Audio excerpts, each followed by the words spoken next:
सभी को नमस्कार। देखिए मित्रों, पिछली वीडियो में हमने कारकों का अध्ययन किया था।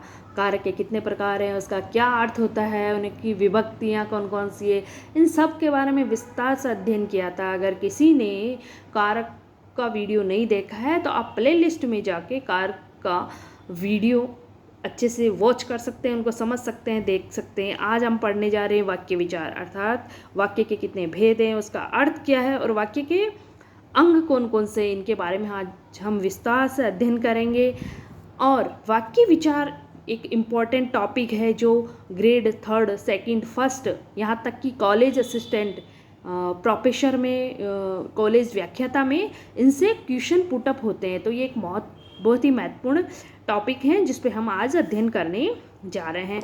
तो शुरू करते हैं कि वाक्य क्या होता है, उसके अंग और उसके प्रकार कौन कौन से हैं। तो वक्ता के अर्थ को पूर्ण रूप से स्पष्ट करने वाले शब्द समूह को क्या कहते हैं? वाक्य। अर्थात वक्ता यानी बोलने का उसका भाव क्या है, उसके बोलने का अर्थ क्या है, इसी को स्पष्ट करने वाले जो शब्द समूह है वाक्य कहलाते हैं। जैसे भाषा की सबसे छोटी इकाई होती है वर्ण होती है, और वर्णों के सार्थक समूह से शब्द निर्मित होते हैं, और शब्दों के सार्थक समूह से वाक्य का निर्माण होता है। अर्थात इनका क्रम चलता है, वर्ण से शब्द और शब्द से वाक्य बनते हैं। तो अब वाक्य के अंग, वाक्य के 2 अंग होते हैं, एक तो उद्देश्य, दूसरा विधेय। उद्देश्य क्या होता है? उद्देश्य कर्ता ही होता है। विधेय वो होता है जो कर्ता के बारे में क्या कहना चाह रहा है, उसके संबंध में कुछ भी कहा जा रहा है, वो क्या होता है? जो कर्ता के अलावा जो बाकी वाक्य में बचा हुआ होता है वो विधेय होता है। तो उद्देश्य, वाक्य में जिसके संबंध में कुछ कहा जाता है उसे उद्देश्य कहते हैं। वाक्य में कर्ता ही क्या होता है? उद्देश्य होता है।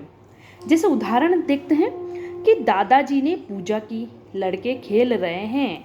तो यहाँ पे दादाजी करता है क्योंकि पूजा किसने करी है? दादाजी ने। और खेल कौन रहे हैं? लड़के। अर्थात यहाँ पे जो कर्म करने वाले हैं इस वाक्य में दादाजी है और दूसरे वाक्य में लड़के हैं। तो दादाजी और लड़के क्या हुए? कर्ता, और कर्ता को ही क्या कहते हैं?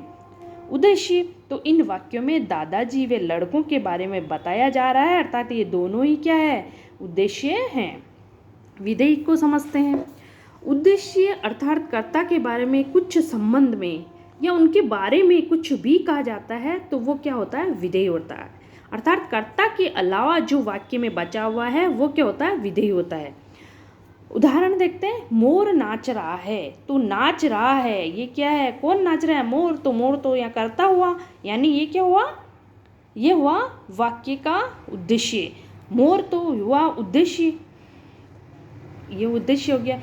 बाकी जो नाच रहा है अर्थात वो उसके मोर के बारे में या उसके बारे में बताया जा रहा है कि वो नाच रहा है। तो ये नाच रहा जो बाकी बचा हुआ है वो है विधेय।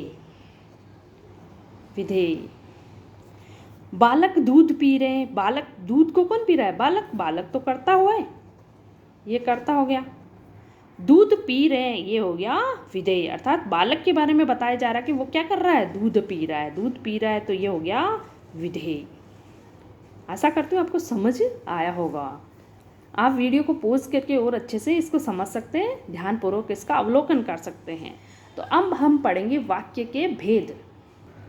वाक्य के भेद मुख्य रूप से 3 होते हैं। एक होता है क्रिया के आधार पर वाक्य के भेद, दूसरा अर्थ के आधार पर वाक्य के भेद, और रचना के आधार पर वाक्य के भेद।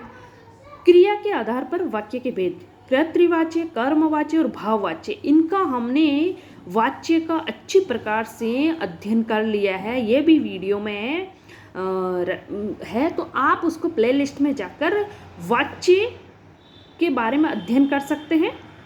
तो अर्थ के आधार पर हैं इसके 8 प्रकार: विधानवाचक वाक्य, निषेधवाचक वाक्य, प्रश्नवाचक वाक्य, आज्ञावाचक वाक्य, विस्मयादिबोधक वाक्य, इच्छावाचक वाक्य, संदेहवाचक वाक्य और संकेतार्थक वाक्य।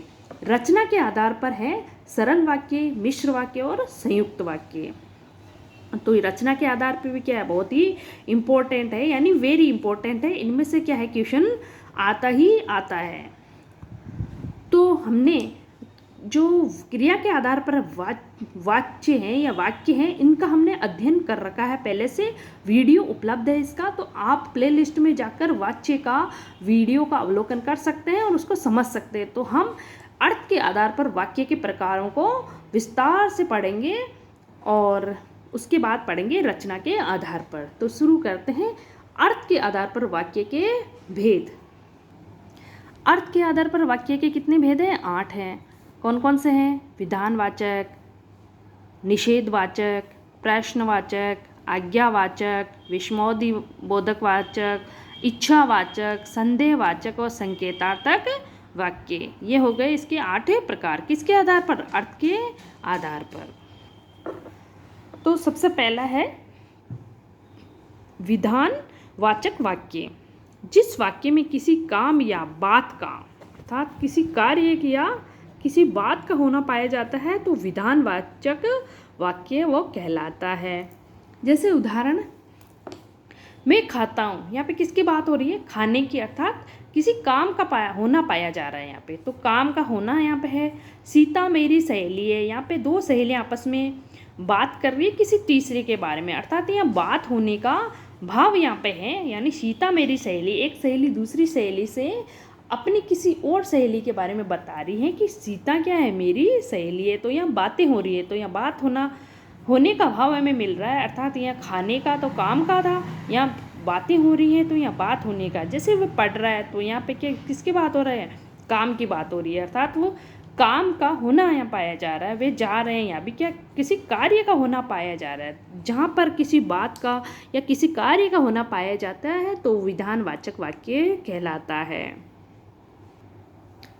दूसरा है अर्थ के आधार पर भेद, दूसरा है निषेधात्मक वाक्य। अर्थात यह शब्द से ही हमें प्रतीत हो रहा है कि निषेधात्मक यानी जो किसी बात में किसी कार्य का नहीं होने का बोध होता है, अर्थात किसी काम का होना नहीं पाया जाता है, वो क्या होता है? निषेधात्मक वाक्य। जिस वाक्य में किसी बात के न होने या काम के नहीं होने का बोध हो वे निषेधात्मक वाक्य कहलाता है। जैसे मैं नहीं पढ़ रहा था, तो यहाँ पे नहीं यानी यहाँ पे ये क्या है? निषेधात्मक शब्द है, तो ये वाक्य क्या हुआ? निषेधात्मक वाक्य। सड़क पर मत भागो, राधा नहीं पढ़ती है, मोहन घर नहीं जाएगा, तो यहाँ पे नहीं, मत, ये क्या है? निषेधात्मक सूचक शब्द हैं। और जहाँ निषेधात्मक शब्द वाक्य में पाए जाते हैं तो निषेधात्मक वाक्य कहलाते हैं, अर्थात वहाँ नकारात्मकता का बोध होता है, तो वहाँ होगा निषेधात्मक वाक्य। 3 नंबर है प्रश्नवाचक वाक्य। अर्थात जिन वाक्यों में प्रश्न पूछने का बोध हो, भाव हो, तो उसे प्रश्नवाचक वाक्य कहते हैं। और प्रश्नवाचक वाक्य पूछने पर हमें कहाँ, कब, क्या ऐसे शब्द हमें उन वाक्यों में मिलेंगे। जैसे आप कहाँ जा रहे हैं, तो कहाँ जा रहे हैं यह हुआ प्रश्नबोधक वाक्य। ये हुए तुम क्या खेल रहे हो, राम कब आएगा, तुम्हारा नाम क्या है, तो इनमें कहाँ, कब, क्या ये शब्द क्या है? प्रश्नवाचक वाक्य में क्या है? प्रश्नवाचकता का बोध हमें करा रहे हैं, तो यहाँ पे क्या हुआ? प्रश्नवाचक वाक्य हुआ। आज के वीडियो में इतना ही। अगर आपको वीडियो पसंद आया तो लाइक, शेयर और सब्सक्राइब करें। आज के लिए इतना ही। जय हिंद, जय भारत।